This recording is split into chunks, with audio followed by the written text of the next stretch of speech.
Muy buenas noches, queridos hermanos. Estamos en su programa Pescador de Hombres de hoy día, viernes 16 de agosto del año 2024. Ante todo, permítanos ponernos en manos del Espíritu Santo. Espíritu Santo, eres el alma de mi alma, te adoro humildemente. Ilumíname, fortifícame, guíame, consuélame. Y en cuanto corresponde al plan del eterno Padre Dios, revélame tus deseos. Dame a conocer lo que el amor eterno desea de mí. Dame a conocer lo que debo realizar. Dame a conocer lo que debo sufrir. Dame a conocer lo que en silencio, con modestia y en oración, debo aceptar, cargar y soportar. Sí, Espíritu Santo, dame a conocer tu voluntad y la voluntad del Padre, pues toda mi vida no quiere ser otra cosa que un continuado y perpetuo sí a los deseos y al querer del eterno Padre Dios. Amén. Francesco, buenas noches, ¿cómo vas? Hola Martín, buenas noches queridos radioyentes, feliz de poderlos acompañar aquí un viernes más. Tenemos para este domingo la lectura del Santo Evangelio según San Juan capítulo 6 versículos del 51 al 58. En aquel tiempo dijo Jesús a los judíos: Yo soy el pan vivo que ha bajado del cielo. El que coma de este pan vivirá para siempre. Y el pan que yo les doy es mi carne, para que el mundo tenga vida. Entonces los judíos se pusieron a discutir entre sí: ¿Cómo puede éste darnos a comer su carne? Jesús les dijo: Yo les aseguro, si no comen de la carne del Hijo del Hombre y no beben de su sangre, no podrán tener vida en ustedes. El que come mi carne y bebe mi sangre tiene vida eterna, y yo lo resucitaré el último día. Mi carne es verdadera comida y mi sangre es verdadera bebida. El que come mi carne y bebe mi sangre permanece en mí y yo en él. Como el Padre me ha enviado, posee la vida y yo vivo por él. Así también él me, com- él me come, el que me come, perdón, vivirá por mí. Este es el pan que ha bajado del cielo. No es como el maná que comieron sus padres, pues murieron. El que come de este pan vivirá para siempre. Palabra del Señor. Gloria a ti, Señor Jesús. Bueno, nos encontramos frente a la, la prolongación, digamos, de la semana pasada. Eh, Hoy estamos en la comunión de vida con el Hijo. Al principio, aparentemente, llama esto a la confusión. Si a los apóstoles en su momento les surgió inquietudes, al común de los mortales, pues obviamente también. ¿Cómo va a ser posible que nosotros comamos de tu carne y bebamos tu sangre? Pero Juan nos pone muy claramente y también radicaliza el discurso de Cafarnaún de la carne, que es el cuerpo de Jesús, ese cuerpo que representa la persona y la historia misma de Jesús, que se entenderá posteriormente de la resurrección. Directamente él dice que deben comer su cuerpo para la vida eterna y deben beber su sangre. El Hijo del Hombre tenía muy clara la figura de lo que iba a suceder con toda la persecución y todo lo demás. Pero el sentido de comer, esa expresión, podría, y como de hecho produjo, mucha incertidumbre, porque la historia, como bien lo dice, durante el exilio, cuando iban al exilio desde Egipto, viene el maná, pero el Señor aclara: comieron el maná, que era el pan que Dios había enviado, sin embargo murieron. Y hoy les está yendo mucho más profundamente. Quien coma mi carne y beba mi sangre no morirá para siempre. Tal vez la filosofía de este evangelio da para pensar en muchas cosas que pueden parecer contradictorias y que muchos toman esto como para atacar a la iglesia. Por eso es muy importante que nosotros tengamos claro qué es lo que significa y que en nuestra misa del domingo escuchemos el Evangelio. Sería bueno que lo lean y lo relean antes de ir, porque si no se presta la debida atención, estaríamos hablando de comer sangre humana, tomar sangre humana y comer carne humana. Estos son los dogmas de nuestra fe, que no tenemos la capacidad muchas veces para poder darnos una explicación. Principalmente cuando los niños oyen este evangelio, ellos se imaginan en su figura de esos monstruos que hay ahora, como aquel que apareció en la clausura de los Juegos Olímpicos, ¿ya? Que no es nada agradable. Ellos hacen su propia historia. Entonces dicen aquellos detractores que este tipo de evangelio lo que hace es matar la religión católica. Y nosotros estamos aquí más bien para defenderla.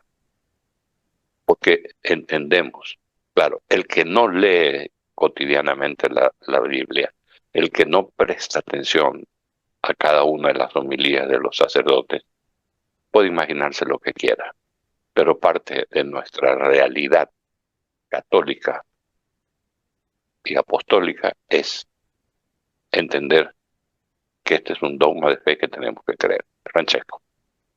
Así es, Martín. Es un dogma de fe y es por donde empieza el camino de un verdadero cristiano. No el camino de un cristiano cuando recién nace, porque obviamente lo primero que recibe o debe recibir es el bautismo. Pero una vez recibido y completado los sacramentos de iniciación, que incluyen obviamente la primera comunión, la Eucaristía que se recibe por primera vez y la confirmación, la Eucaristía es el único camino para seguir en la senda del Señor. No hay más. Para el verdadero cristiano no hay otro camino. ¿Qué sucede?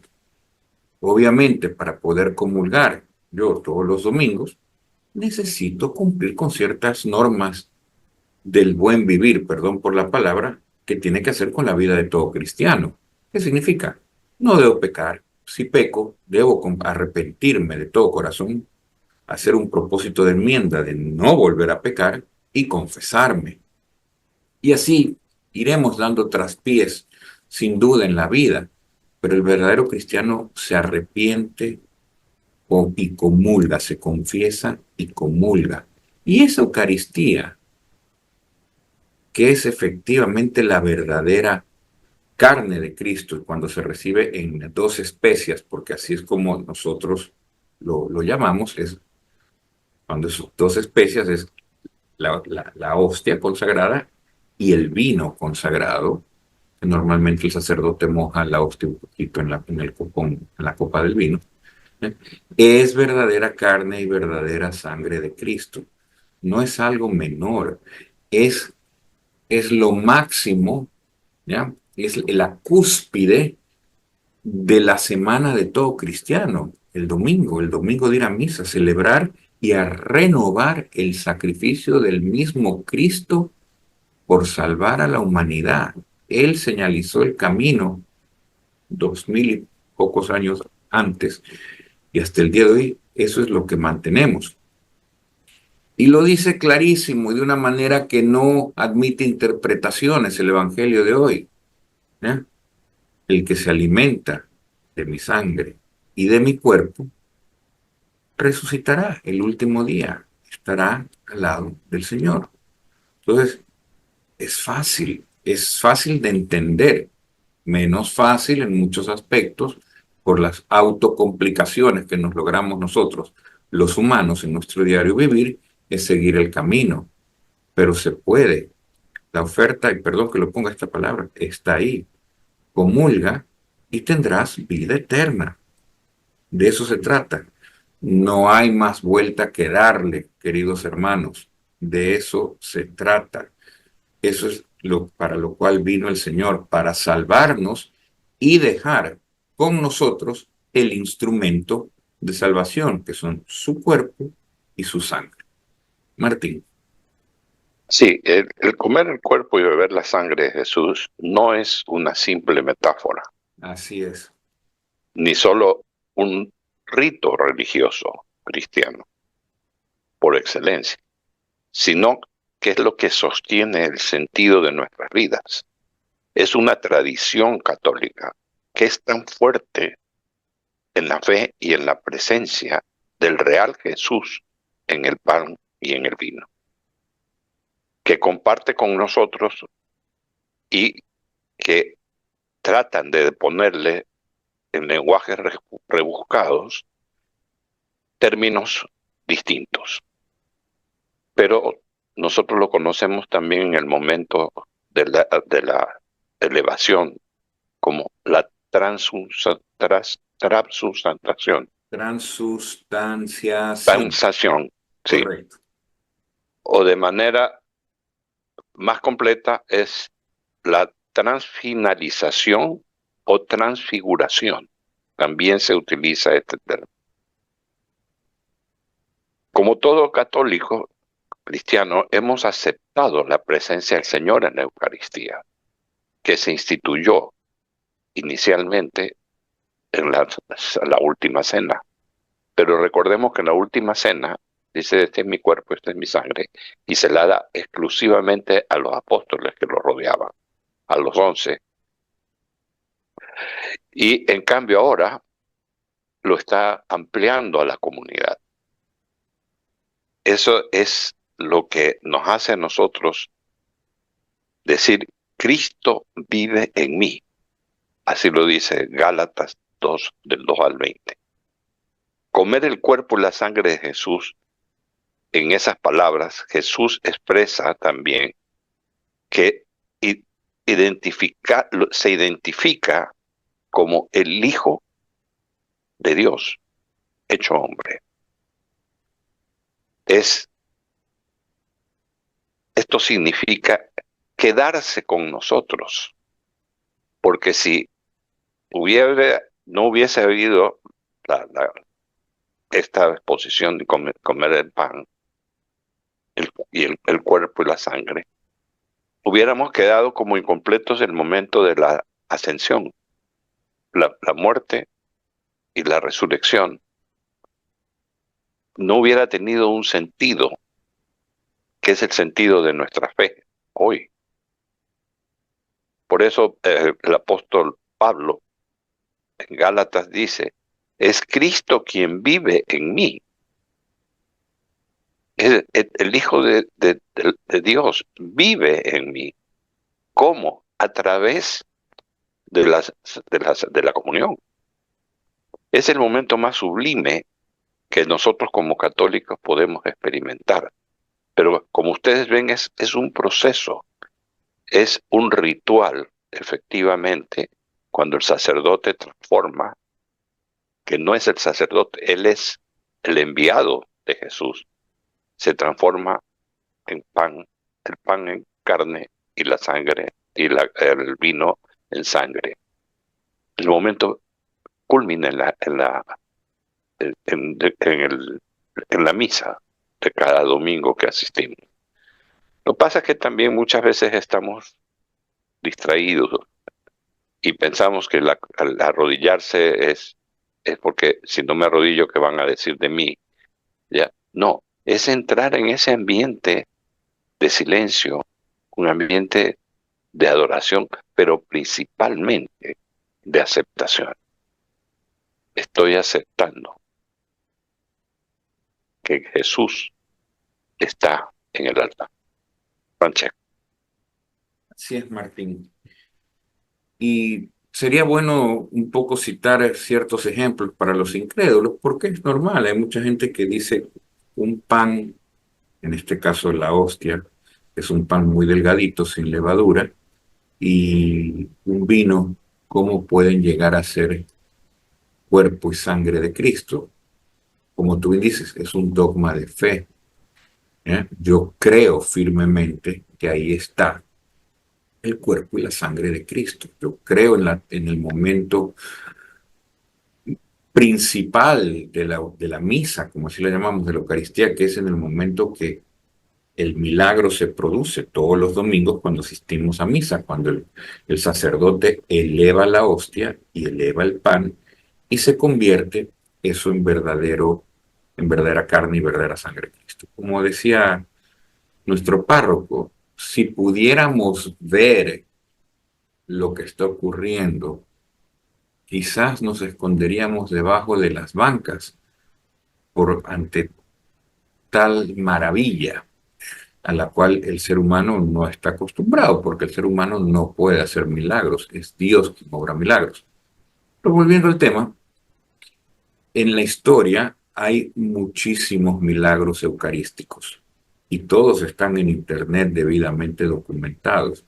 Los ha habido en varias partes del mundo, uno cercano a nosotros y relativamente hace poco tiempo atrás, es el de 1992, el milagro eucarístico de Buenos Aires, quien en esa época, el cardenal de esa ciudad, era el cardenal Bergoglio, el actual Papa Francisco. Entonces, me gustaría un poco, porque creo que viene a la mano, si el tiempo lo permite, leerles, porque realmente siempre lo citamos, pero poco lo hemos leído.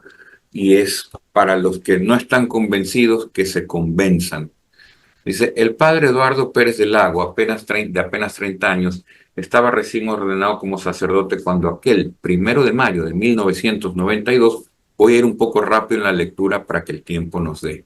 En la parroquia Santa María, ubicada en el barrio porteño, es decir, de Buenos Aires de Almagro, ya sucedía lo siguiente. Después de la misa, el párroco Juan Salvador Carlomagno y el ministro de la Comunión que lo estaba ayudando, al reservar las hostias en el sagrario, reservar las hostias significa las hostias que no se consumieron, ya hostias consagradas, que no se consumieron durante la misa, se reservan en el sagrario, se guarda el copón en esa especie como de armario chiquitito, usualmente dorado, metálico, muy bonito, y se ponen bajo llave.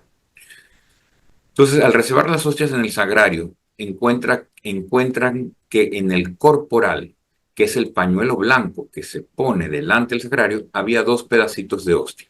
Probablemente había caído cuando se traspasó de un copón a otro y el blanco sobre el blanco, y entre blanco y blanco no se habían dado cuenta de los manteles. Entonces el párroco hizo algo que tenemos costumbre de hacer, que es poner los pedacitos, las migajitas de la hostia que habían sobrado en un vaso de agua.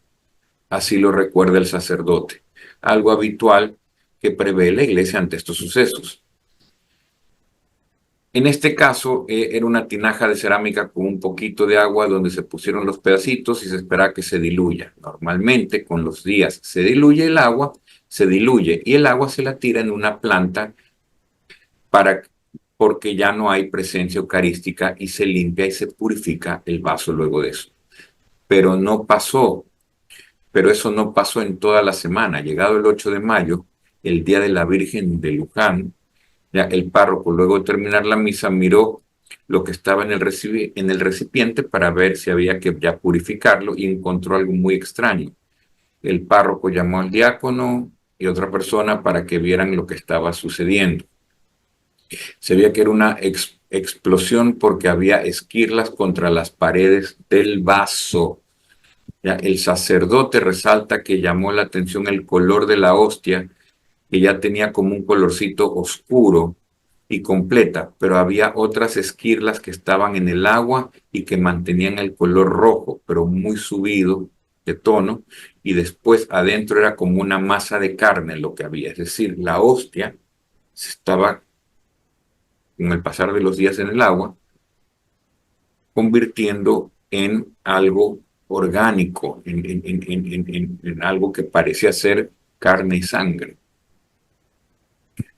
Ya, hubo silencio y discreción. No voy a entrar ahorita en los detalles, ya, porque nos alargaríamos mucho, estimados radioyentes.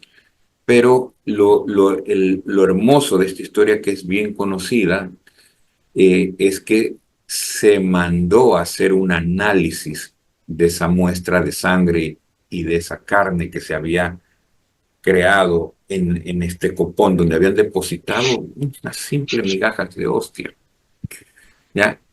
Y el análisis lo voy a leer.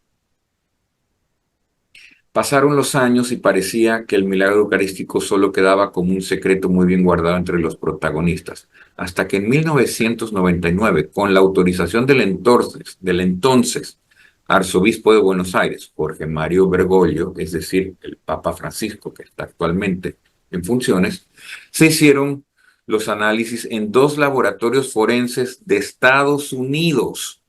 Tomaron dos muestras, una de la hostia sangrante de 1992 y otra de otro episodio en 1996. El estudio fue realizado a doble ciego, es decir, que desconocían de dónde provenían las muestras.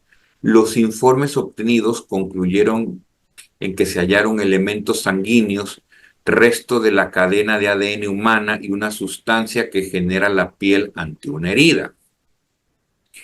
Los peritos también, los peritos forenses, los que hicieron el análisis, también encontraron la presencia de glóbulos blancos que solo existe en una persona que está viva. En 1999 aparece el doctor Ricardo Castañón, ya que venía de una fundación de Estados Unidos con interés de estudiar las hostias de Santa María y se conectó con el cardenal Bergoglio, recordemos que es el Papa, el actual Papa Francisco.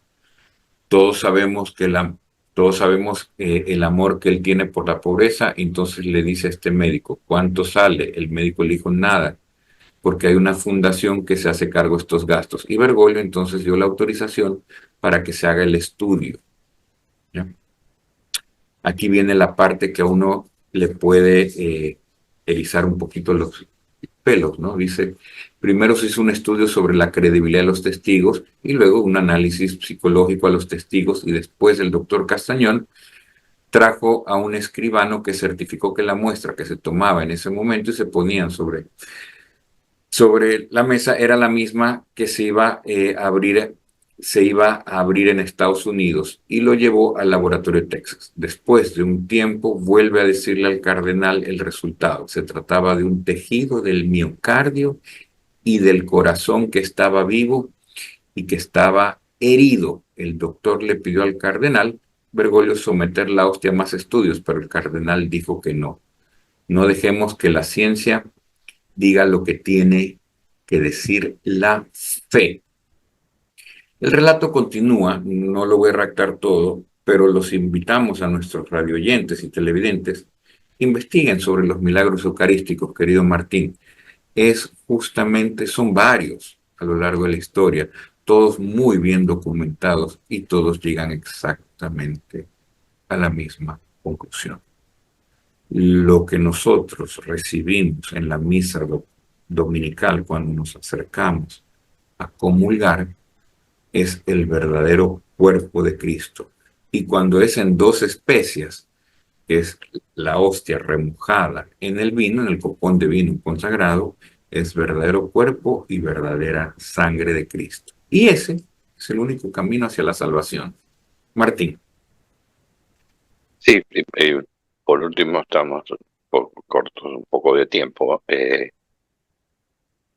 Hay que, hay unas palabras que son claras. Haced esto en recuerdo mío o en memoria mía. Es decir, al constituirse, lo asimila ya la Iglesia católica y es lo que se repite. Clarísimo es que la primera consagración fue la consagración de Jesús. ¿Ya? Primero en la forma del pan y el vino en la cena, pero cuando Él fallece en la cruz, ahí se produce esa transfiguración. porque sale el hombre, digamos, y sube al cielo como la segunda persona de la Santísima Trinidad. De esta figura nos da a nosotros la tradición de la Iglesia Católica. Por eso hay iglesias, otras religiones, que no hacen no tienen este ritual que es parte de nuestra vida. Y dice, hagan esto para que se recuerden de mí. Esa es la fuerza que tiene nuestra religión católica, porque no necesitas tener dinero, no tener dinero, ser un apóstol, ser un santo, ser un diablo, no. O sea, el que esté preparado, obviamente con la debida confesión, y esté preparado para recibir a Jesús, que lo haga. Tampoco es aconsejable estar o hacer la comunión cuando uno está en estado de pecado. Eso es un pecado mortal. Por ende, hay que prepararse y prepararse bien. Esa solemnidad de darme, y muy bien traído a colación lo que tú mencionabas de Argentina, es una prueba más de que Jesús está ahí en el altar. Por eso también está esa lucecita roja todo el tiempo cuando hay hostias consagradas, ¿no? O sea, esas hostias consagradas son el cuerpo de Jesús que están viene a ser el sacristía, ¿no?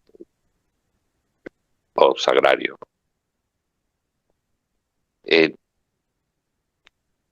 Qué dicha que tenemos los seres humanos que creemos en estos dogmas de fe, de poder recibir a Cristo en nosotros. Porque, como digo, otros hablan, cantan, pero nosotros lo recibimos. Por eso es que nuestra naturaleza debe vivir agradecida, porque Dios está dentro de nosotros. Y nos tiene que hacer meditar cómo estoy yo en relación, cómo está mi alma, mi ser en relación a Dios. No es una moda, no es una moda ir a comulgar. Hay que estar preparado de verdad. Tanto así que si uno no está preparado es un pecado mortal. Entonces, hermanos, este domingo tengamos presente que vamos a ir a la iglesia a compartir con Jesús nuestra vida. Y para ello tenemos que estar bien preparados, más aún si deseamos y queremos y nos acercamos a la comunión. Así que bueno, como se nos viene el tiempo encima, Francesco, decirle que nos veremos la próxima semana. Pero este domingo es muy importante que nos preparemos para esta comunión y estar presente en todos los actos de la iglesia para encontrar el momento de la transustanciación del cuerpo y la sangre de Jesús. Conmigo, que Dios los bendiga y nos vemos el próximo martes, el próximo viernes, si Dios permite. Francesco. Igual, querido Martín, queridos radioyentes, me sumo a tus palabras. Tengan todos un bendecido fin de semana y una bendecida semana venidera. Nos vemos, Dios mediante, el próximo viernes a la misma hora y por el mismo canal.